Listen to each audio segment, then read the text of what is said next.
Welcome प्यारे बच्चों। Chapter number 6 exercise 6.2 question number 6 in figure 6.33 PQ and RS are two mirror placed parallel to each other। PQ and RS ये आपके दो mirror हैं, शीशे हैं, ठीक है, जो कि बिल्कुल पैरेलल रखे हुए हैं। ठीक है, एक ऐसा रखा है तो एक ऐसा रखा हो। ठीक है, इसके पीछे देखिए यहाँ पर ये पॉलिश है। ठीक है, चलिए अगर मुझे फिश देखना है तो हम यहाँ से देखेंगे, क्योंकि ये पीछे पॉलिश है तो यहाँ से आपको फिश दिखेगा, इस तरफ से, इसमें इस तरह से फिश दिखेगा। ठीक है, तो आपस में ये पैरेलल है। आगे देखिए, an incident ray A B strike the mirror, एक रे इंसिडेंट यहां से जाती है इस तरफ।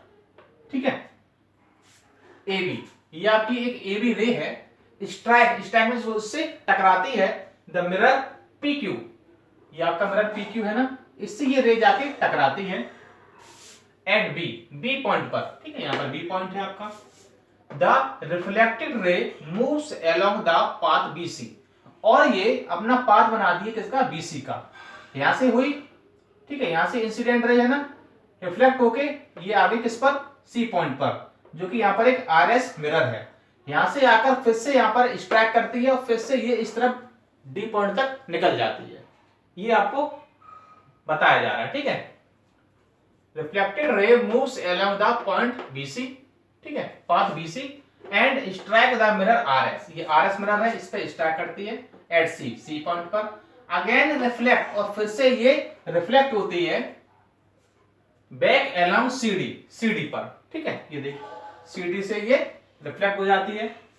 Prove that AB parallel to CD, आपको ये बताना है कि AB पैरेलल किसकी है, CD के। प्यारे बच्चों, अगर आपने पिछले क्वेश्चंस देखे होंगे तो वहां पर आपने एक चीज देखी होगी, क्या देखा है आपने, कि अगर हम ये लाइन पैरेलल करनी है ना, तो मुझे ये पूरा एंगल और ये एंगल इक्वल करना पड़ेगा। ठीक है, तो चलिए इसको हम करते हैं प्रूव। इससे आपका हो जाएगा कि ये लाइन आपस में पैरेलल है। इसमें पहले आप देखेंगे गिवन आपको क्या दिया गया है, PQ पैरेलल RS, ये आपके दो मिरर हैं, ये पैरेलल दिए गए हैं। ठीक है, ये आपका गिवन है। AB BC and CD are rays हैं, ये आपकी रेज हैं। टू प्रूव आपको क्या करना है, AB parallel to CD। Construction मैंने यहां पर कुछ किया है, क्या किया है, BM परपेंडिकुलर टू PQ, मैंने एक यहां पर ये BM एक परपेंडिकुलर डाल दिया है PQ पर, एक मैंने CN परपेंडिकुलर डाल दिया किस पर, RS पर। ठीक है, ये मैंने कुछ अलग से कंस्ट्रक्शन किया। परपेंडिकुलर डालने से क्या होगा जरा देखिए। तो अब मैं यहां पर आपका क्वेश्चन सॉल्व करता हूं। ठीक है, मैं बोर्ड से इसलिए पूरा हट जाता हूं जिससे कि आपको पूरा यहां पर दिखाई दे। तो पहला हम यहां पर लिखेंगे BM पैरेलल CM।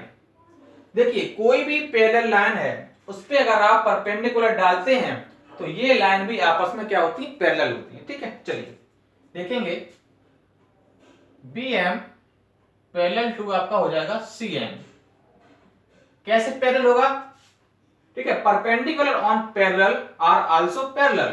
ठीक है, परपेंडिकुलर ऑन, ठीक है, परपेंडिकुलर, देखिए पैरेलल पे अगर परपेंडिकुलर होगा ना तो वो भी आपका क्या होगा, परपेंडिकुलर होगा, सॉरी पैरेलल होगा। Perpendicular on parallel line also parallel. ठीक है,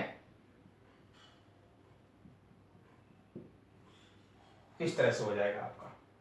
तो इसमें क्या होगा प्यारे बच्चों, जरा देखिएगा, angle of incident equal to होता है एंगल ऑफ रिफ्लेक्ट। ठीक है,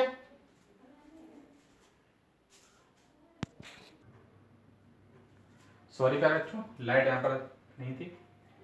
तो हम यहां पर बात कर रहे थे angle of incident is equal to angle of reflection. ठीक है, तो हम यहां पर लिखेंगे एंगल 1 इक्वल टू होगा एंगल 2 के, और एंगल 3 इक्वल टू होगा एंगल 4 के। ठीक है, चलिए यहां पर लिखते हैं angle 1 equal to angle 2, angle 1 equal to angle 2 and angle 3 equal to angle 4।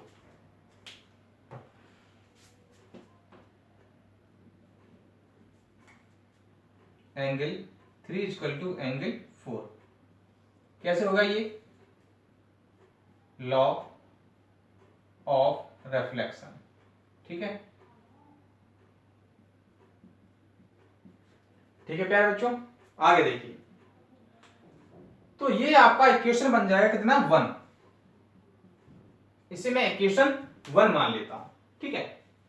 चलिए आगे देखिए। जब आपका एंगल 1 इक्वल टू एंगल 2 है, एंगल 3 इक्वल टू एंगल 4 है, अब यहां पर आप जरा देखेंगे, ये लाइन पैरेलल है ना, और ये भी लाइन पैरेलल है, तो आप देख सकते हैं, ठीक है। और ये आपको ऐसे, ये आपकी ट्रांसवर्सल लाइन है ना, एंगल 2 इक्वल टू आपका क्या होगा? एंगल 3। एंगल 2 इक्वल टू क्या होगा आपका? एंगल 3 होगा। एंगल 2 इक्वल टू एंगल 3, ये क्या होगा? Alternate interior angle, alternate interior angle.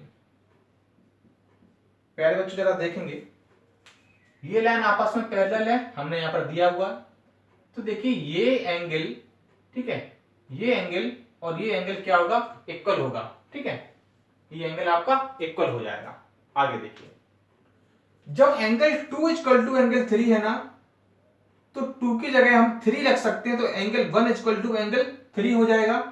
और 3 की जगह एंगल 2 रख सकते हैं, तो एंगल 2 इक्वल टू एंगल 4 हो जाएगा। तो सभी एंगल आपस में क्या हुए? इक्वल हो गए। तो हम यहां पर लिख सकते हैं, ये आपका इक्वेशन सेकंड हुआ ना, हम यहां पर लिख सकते हैं angle 1 equal to angle 2 equal to angle 3 equal to angle 4, ठीक है। कैसे हुए? By equation first and second, by equation first and second, ठीक है प्यारे बच्चों, ये आपका हो जाएगा। और जब सभी एंगल आपस में इक्वल हुए, मान लीजिए ये एंगल आपका 10 है, ये 10 है, ये 10 है, ये 10 मैंने मान लिया, तो 10 और 10 20, और ये 10 और 10 20 हो जाएगा। मीन क्या होगा? एंगल 1 प्लस 2 और एंगल 3 प्लस 4 ये भी आपस में क्या होंगे? इक्वल होंगे। एंगल 1 प्लस एंगल 2 इक्वल होगा एंगल 3 प्लस एंगल 4 की, ठीक है ना। और एंगल 1 प्लस एंगल 2 क्या है? एंगल 1 प्लस एंगल 2 क्या है? A B C. Angle A B C equal है किसके? सी डी सी बी के। A B C angle D C B आपस में इक्वल हो गए। तो angle A B C equal है किसके? एंगल डी सी बी के, ठीक है। अगर ये एंगल इक्वल हो गए और ये एंगल इक्वल हैं, तो ये एंगल इक्वल तभी होंगे, ये पूरा एंगल इस एंगल के इक्वल तभी होगा जब ये और ये लाइन क्या होंगी? आपस में पैरेलल होंगी। भाई ये लाइन है ना आपकी, और ये लाइन आपकी इंसिडेंट है, तो ये पूरा एंगल इसके इक्वल कब होगा? जब ये आपस में पैरेलल होंगी। और ये दोनों एंगल इक्वल मैंने यहां पर दिखा दिया है, तो जाहिर सी बात है वो आपकी लाइन क्या होंगी? पैरेलल होंगी, ठीक है। तो यहां पर आप लिख सकते हैं शो, इसलिए ठीक है, A B parallel to C D, ठीक है, क्योंकि ये लाइन है दो, ये इसकी लाइन ट्रांसवर्सल लाइन है, ये एंगल और ये एंगल आपस में मैंने इक्वल शो कर दिए हैं, तो ये लाइन आपस में क्या होंगी? पैरेलल होंगी, ठीक है।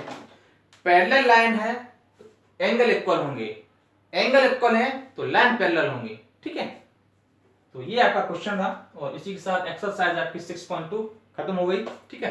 एक्सरसाइज 6.3 नेक्स्ट वीडियो में लेकर आऊंगा। All the best.